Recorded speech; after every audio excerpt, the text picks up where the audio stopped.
उत्तर प्रदेश विधानसभा चुनाव 2027 के मद्देनजर असदुद्दीन ओवैसी की तैयारी है और कोशिश भी कि समाजवादी पार्टी या बहुजन समाज पार्टी से गठबंधन हो जाए और गठबंधन में वो यूपी का चुनाव लड़े। लेकिन ये कोशिशें फिलहाल नाकाम साबित होती हुई दिखाई देती हैं और अगर एआईएमआईएम समाजवादी पार्टी से गठबंधन नहीं करती तो करीब 200 मुस्लिम बहुल्य या मुस्लिम प्रभाव वाली सीटों पर उम्मीदवार उतार सकती है। 200 सीटों पर चुनाव लड़ने की बात कई बार उत्तर प्रदेश के एआईएमआईएम अध्यक्ष शौकत अली कह चुके हैं। तो उसका सबसे बड़ा असर उन सीटों पर पड़ सकता है जहां समाजवादी पार्टी की जीत मुस्लिम वोटों के एक बड़े हिस्से और यादव वोट के संयोजन पर निर्भर करती है। यानी कि जहां एम-वाई समीकरण है, अगर वहां असदुद्दीन ओवैसी अपना कैंडिडेट उतारते हैं तो निश्चित तौर पर समाजवादी पार्टी कांग्रेस गठबंधन को डेंट पहुंच सकता है।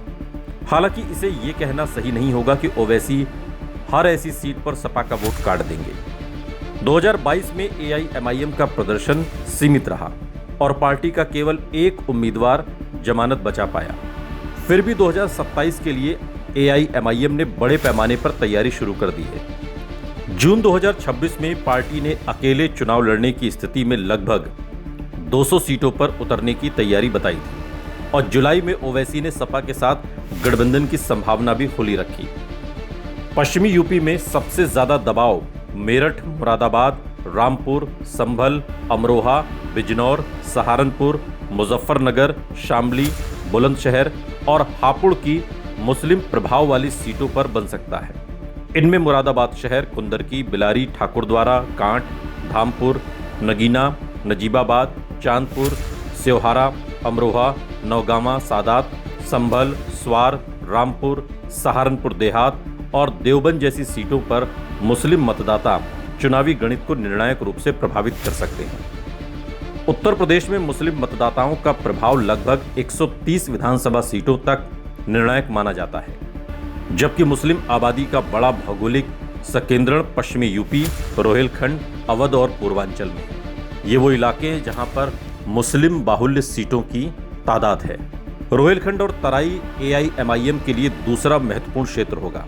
बरेली, पीलीभीत, शाहजहांपुर, बदायूं, संभल, रामपुर और मुरादाबाद बेल्ट में अगर एआईएमआईएम को 5 से 10% के आसपास भी वोट मिलता है तो कई करीबी मुकाबलों में समाजवादी पार्टी गठबंधन का गणित बिगड़ सकता है। खासकर वो सीटें जहां सपा और बीजेपी के बीच जीत का अंतर पिछली बार कम रहा हो, वहां पर एआईएमआईएम का छोटा वोट प्रतिशत भी निर्णायक हो सकता है।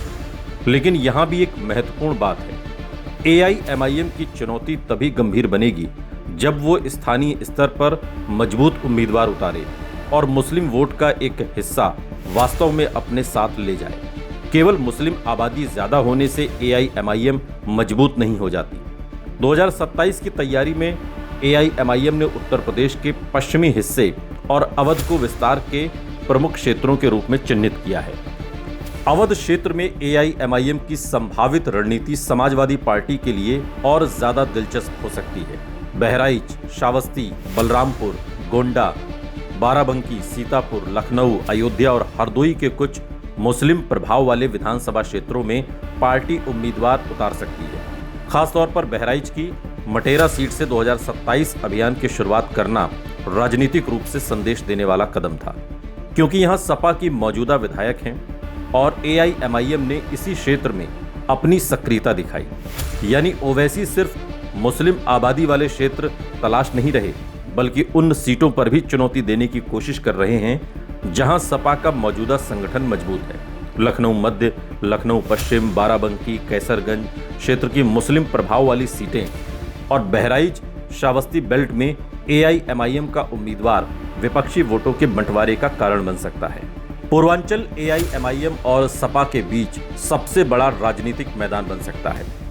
आजमगढ़, मऊ, गाजीपुर, जौनपुर, वाराणसी, संत कबीर नगर, बस्ती, सिद्धार्थनगर, गोरखपुर और अंबेडकर नगर के कई क्षेत्रों में मुस्लिम मतदाता महत्वपूर्ण हैं।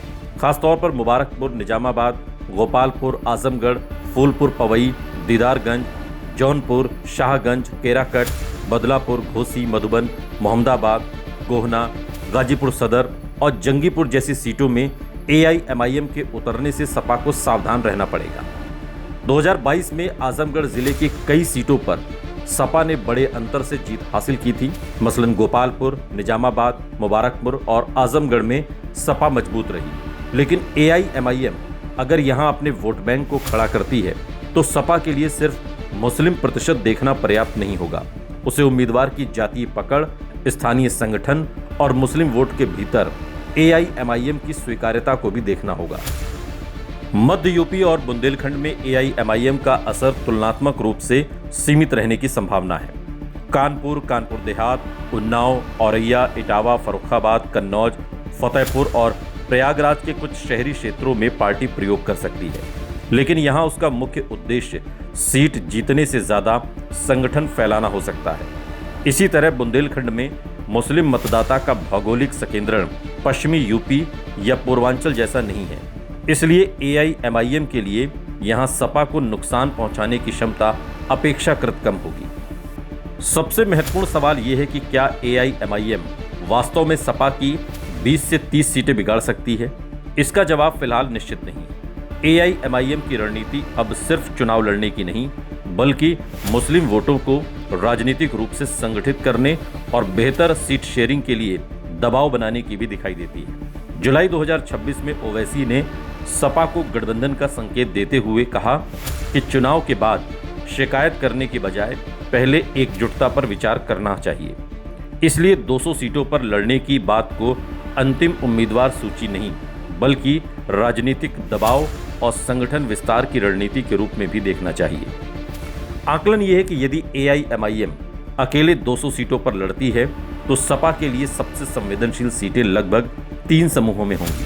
पहला पश्चिमी यूपी, रोहिलखंड की मुस्लिम बहुल सीटें, दूसरा बहराइच, बाराबंकी, अवध बेल्ट और तीसरा आजमगढ़, मऊ, जौनपुर, गाजीपुर वाला पूर्वांचल। इन क्षेत्रों में एआईएमआईएम अगर 5 से 8% वोट हासिल करती है और मुकाबला पहले से ही 2-3% के अंतर का है तो वो सपा के लिए निर्णायक नुकसान पैदा कर सकती है। लेकिन अगर सपा कांग्रेस गठबंधन मजबूत रहता है और मुस्लिम वोट का बड़ा हिस्सा रणनीतिक रूप से बीजेपी को रोकने के लिए सपा के साथ जाता है तो एआईएमआईएम का प्रभाव सीमित भी रह सकता है।